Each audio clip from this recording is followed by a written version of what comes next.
The SEC, home of the best teams in college football and some of the worst teams in college football with a bit in between. While your Alabamas and Georgias tend to constantly hold the spotlight and have some great rivalries with Auburn and, Georgia Tech, it also holds this pearl of the series. A game that every year is going to be decidedly a not close game, but we never know which way it'll go. Heck, I call it a rivalry, but neither of these teams are probably even aware of their crazy history, and it's the legendary matchup between Tennessee and Missouri. But if you like watching strange rivalries like this in person, then you're in absolute luck, because today's video was brought to you by SeatGeek. They are the #1 rated ticketing app, and with more than 70,000 events on SeatGeek, you'll never have to worry about missing a game live. They put all the tickets from across the web on one convenient place, so you can be sure to get a good deal, because they'll rate each one on a scale from 1 to 10 to guarantee that. And you know I had to come through for you guys, so use my code PUNTS for $20 off tickets at SeatGeek. That's $20 off your first purchase with the promo code PUNTS. Make sure to click the link in the description and download the app so you won't miss a single game this season. But both of these teams have played each other every year since Missouri joined back in 2012, meaning that they have played exactly 12 times. And the series opened with an absolute shootout.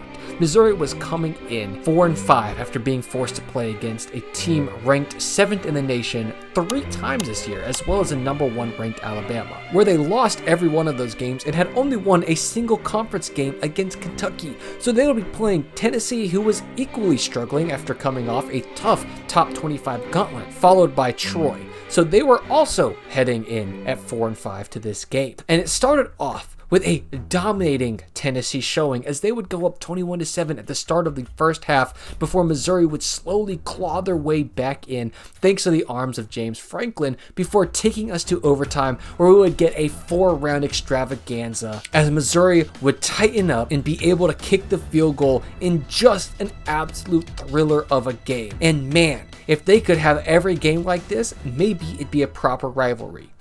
But the next year, Missouri would look much stronger, coming in with only a single loss and a #9 ranking on the year, as I get to introduce to you the true theme of today's video, which is one team simply not giving a about this game. In one of the ugliest matchups I've ever seen, Missouri punted the ball 8 times, and Tennessee punted 7 times. The difference is Missouri won by 28 points in a final score of 31-3. The Volunteers seemed like they didn't even want to be there, and the Tigers made sure that they wouldn't have to be there for long. Now, 2014 gave us one of our very few interesting matchups, as Tennessee was looking to try to salvage their season after starting 3-5 and 0-4 in conference play, as they slid into this game at 5-6 by getting 2 conference wins. Missouri, however, was building off last year, coming into this game at 9-2, and despite the record differential, by halftime, both teams had scored 13 points, and it was looking like they came to play before Missouri would take a 3-point lead, then a 10-point lead, then a 16-point lead, and ultimately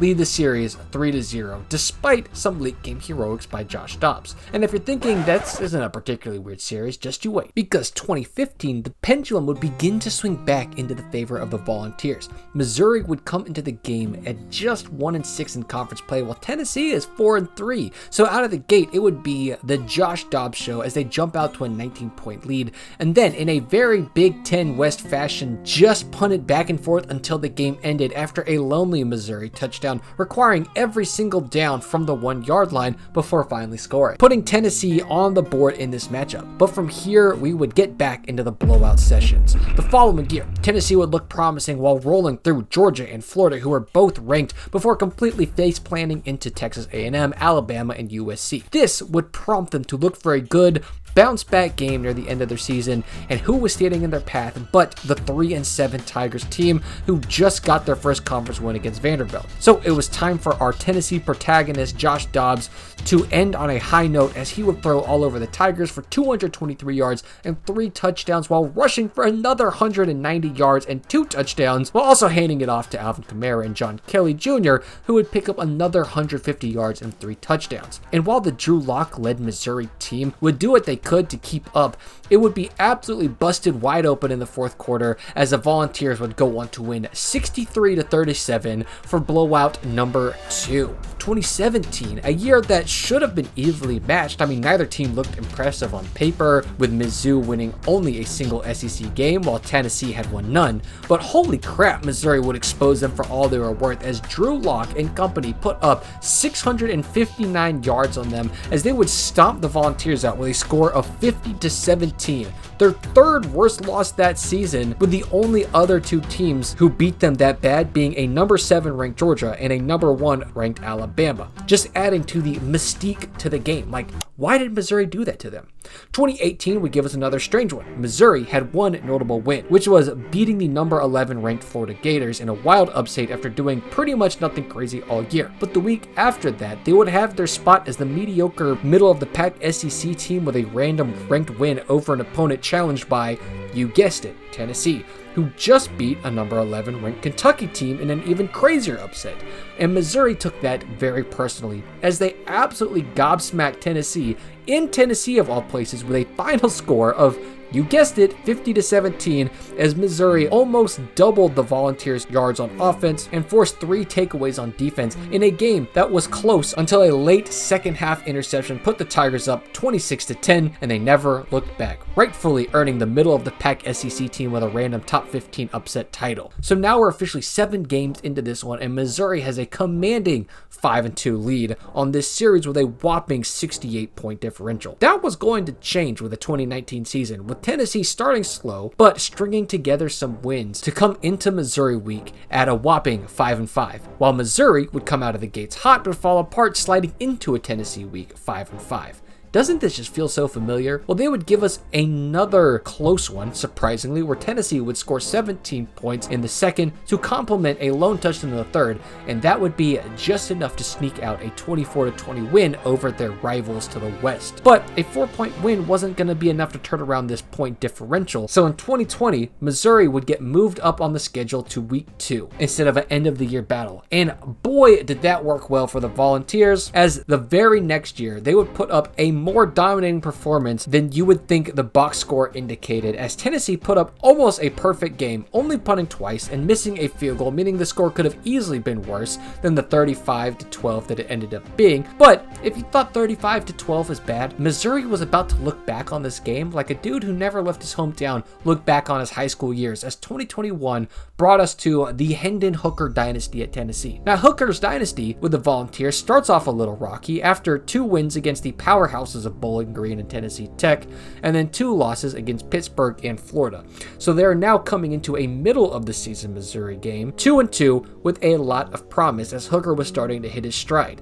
The Missouri Tigers, ironically, were also 2-2. The difference is that the Tennessee's offense was truly hitting a new gear, as this team would run for, wait for it, you're not going to be ready for this, 458 yards and 5 touchdowns, while Hooker would pass for another 225 and 3 touchdowns.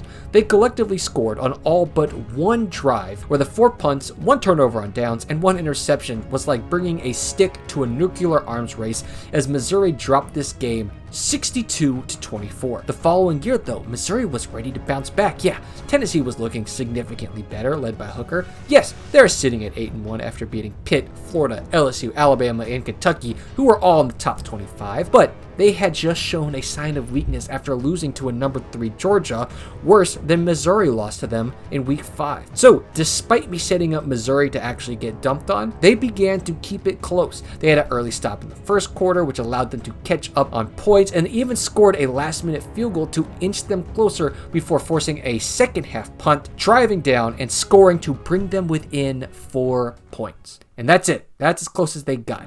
They would go on to punt 5 more possessions away while fumbling 1 away to erase the first half of this game and make it look way worse than their previous matchup, with a final score of 66-24, as the Volunteers scored on every save 1 drive in the second half. Hendon Hooker passed for 355 yards and 3 touchdowns before giving the keys to Joe Milton, who threw for 105 yards and 1 touchdown on 3 passes, as the total point differential has now swung back into the favor of the Volunteers. And for their most recent season, we would just get another random matchup. Both teams would be facing off with a record of 7-2. Tennessee would be favored for a grand total of 1/2 as the Tiger offense eventually just ran over the Volunteers, where after getting down 7-3 early in the first quarter, would score 33 unanswered points and win the game 36-7. This rivalry, now closing on 12 years, has just given us a wild spread, where only 3 times has this game even been remotely close, as we've gotten more 50-plus point blowouts than we've gotten one-score games, as well as more times that these two teams have come in with the exact same very average-looking record than we've gotten single-point games, which to me is just very strange, and it's why I love this weird little rivalry. So, looking forward to 2024. I can't wait to see what it brings us, and peace. They put up 62 on Missouri, 62-24.